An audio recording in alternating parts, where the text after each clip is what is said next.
Jai Hind everyone, welcome you all to Force Defense Academy. I hope you all are well and doing well for your SSB preparation. Today in this video, I'll be discussing about Uniform Civil Code.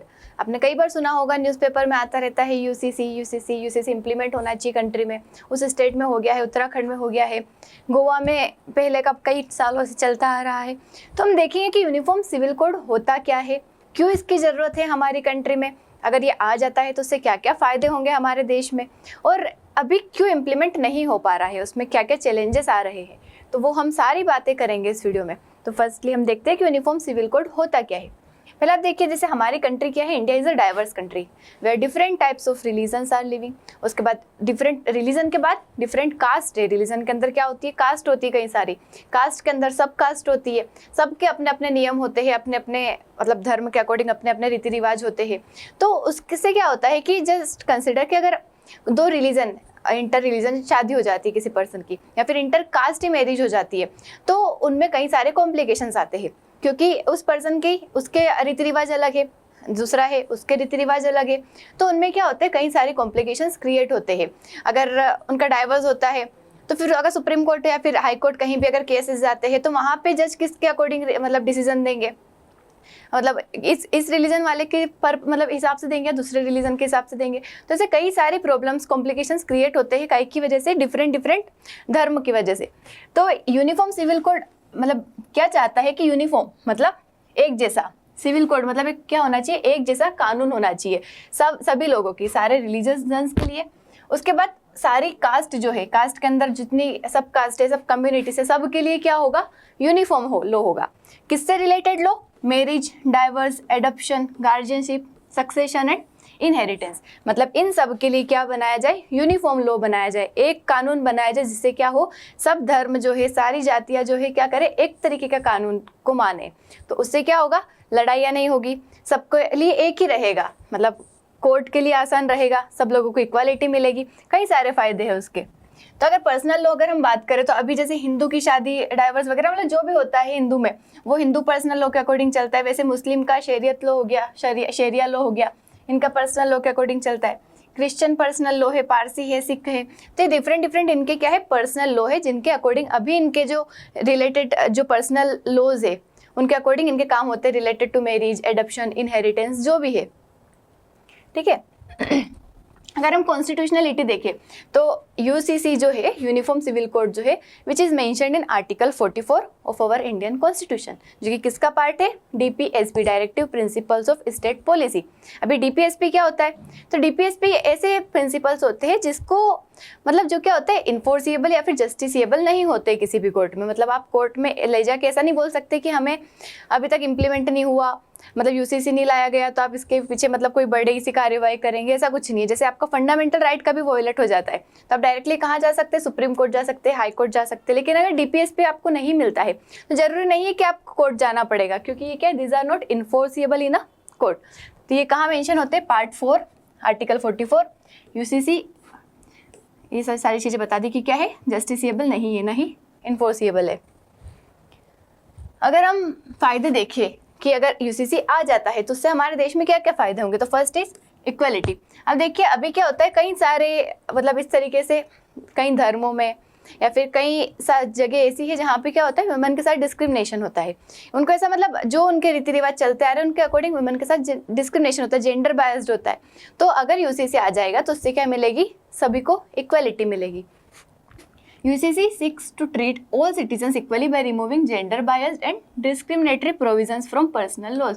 अब देखिए सबका क्या होता है, अब different religion है तो सब अपने धर्म को आगे मानते हैं, मतलब हमारा धर्म क्या है, सर्वोपरि, दूसरे का धर्म मतलब उनको नहीं इतनी प्रायोरिटी देते हैं। तो उससे क्या होता है, इक्वलिटी नहीं आ पाती हमारे कंट्री में। अगर UCC रहेगा तो देश में क्या रहेगी, समानता रहेगी, इक्वलिटी रहेगी।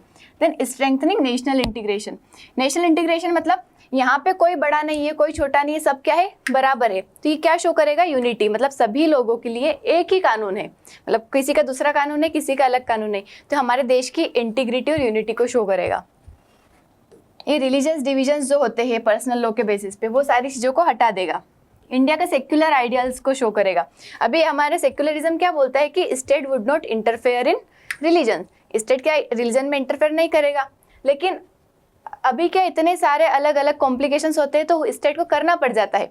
अभी क्या होगा कि हम क्या करेंगे, पर्सनल लॉ से रिलीजन को ही हटा देंगे, मतलब रिलीजन का कोई इंटरफेयर ही नहीं रहेगा, तो स्टेट आसानी से क्या कर पाएगा, मतलब सेक्युलरिज्म की जो हम बात करते हैं कि स्टेट रिलीजन में इंटरफेयर नहीं करेगा, उसको हम अच्छे से फोकस कर पाएंगे।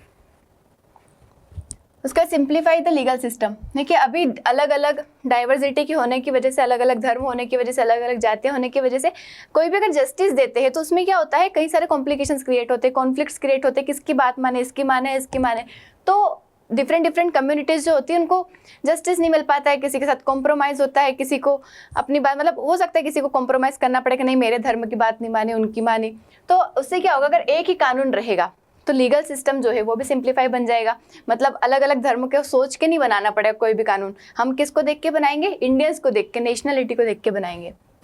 एग्जिस्टिंग लॉज में रिफॉर्म्स हो जाएंगे, जैसे कई सारे लॉ है जो सही नहीं है हमारी कंट्री में, जो जैसे वुमेन एम्पावरमेंट, उससे क्या करेंगे, वुमेन को एम्पावर करेंगे, इक्वालिटी लाएंगे, जैसे कि ट्रिपल तलाक पे बैन हो गया, तो ये सारी चीज़ें क्या होगी, इनसे हमारे कई सारे जो पुराने लॉज चलते आ रहे थे, जो इसमें पेट्रियार्कल चीज़ें थी, उसके बाद चाइल्ड मैरिज थी, ट्रिपल तलाक था, ऐसी कई सारी चीज़ें थी पहले, जो कि क्या हो जाएगी, इसके आने की वजह से बंद हो जाएगी।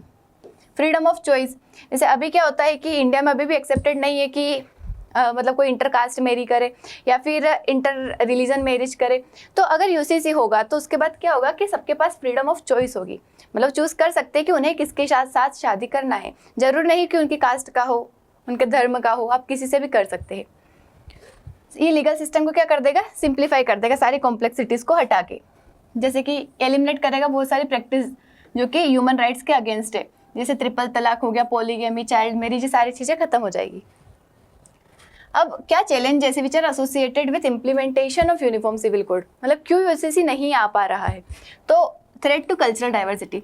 देखिए मतलब हमारे यहाँ जो डाइवर्सिटी है, इतने सारे डिफरेंट लोग हैं, तो किसी ना किसी को तो कॉम्प्रोमाइज़ करना पड़ेगा ना। अगर हम एक कानून बना रहे हैं तो ऐसा तो नहीं है कि हम सारे को मिला के एक बना दे, हम इसकी भी सुन ले, इसकी भी सुन ले, इसकी भी सुन ले, वो पॉसिबल नहीं है, क्योंकि एक धर्म बोलता है कि एक ही शादी होनी चाहिए, दूसरा धर्म बोलता है 4 शादी होनी चाहिए, हमें तो एक ही मानना पड़ेगा ना, मतलब ऐसा नहीं कर सकते हम कि किसी ना किसी को कॉम्प्रोमाइज़ करना पड़ेगा। तो ये जो हमारे यहाँ की डाइवर्सिटी है उसको क्या है, थ्रेट है, मतलब किसी न किसी को तो कॉम्प्रोमाइज़ करना पड़ेगा, उसकी वजह से चैलेंज है कि हम नहीं ला पा रहे कि किसको कॉम्प्रोमाइज़ करवाए हम। Different communities have distinct customs and traditions, single code में overlook this differences leading to social unrest. तो लोग क्या करेंगे, मतलब लोगों में कॉन्फ्लिक्ट स्टार्ट होंगे, अनरेस्ट स्टार्ट होगा, ये दंगे करेंगे कि हमारे धर्म की बात नहीं मानी है, तो इस वजह से क्या होता है, इंप्लीमेंट नहीं हो पाता है। सबके अपने अपने पर्सनल लॉज एंड अपनी अपनी प्रैक्टिसेस है। India is a country of diverse religion, culture and traditions. Each community has its own set of personal laws and customs that govern their civil matters. उसके बाद पॉलिटिकल विल एंड कंसेंसस। अगर आप lake of consensus देखें तो वो भी अभी तक नहीं हो पा रहा है, मतलब गवर्नमेंट हो गया, लेजिस्लेचर, जुडिशरी, सोसाइटी, सब मिलके एक कंसेंसस पे नहीं आ पा रहे, इनिशिएट नहीं कर पा रहे कि हम इम्प्लीमेंट करें यूसीसी को। उसके बाद कई सारे रिलीजियस लीडर्स रहते हैं, कई स्टेक होल्डर्स है, बड़े बड़े लीडर्स है, उनकी भी बातें माननी पड़ेगी, जो बड़े बड़े धर्म को वो के प्रमोट करते हैं, सबको हमें क्या करना पड़ेगा, पहले मनाना पड़ेगा, तभी यूसीसी इंप्लीमेंट हो सकता है। तो ये चैलेंजेस है, इसकी वजह से यूसीसी नहीं आ पा रहा है। तो हमने पढ़ा किसके बारे में, यूनिफॉर्म सिविल कोड के बारे में। मिलते हैं नेक्स्ट वीडियो में विथ नेक्स्ट टॉपिक। जय हिंद।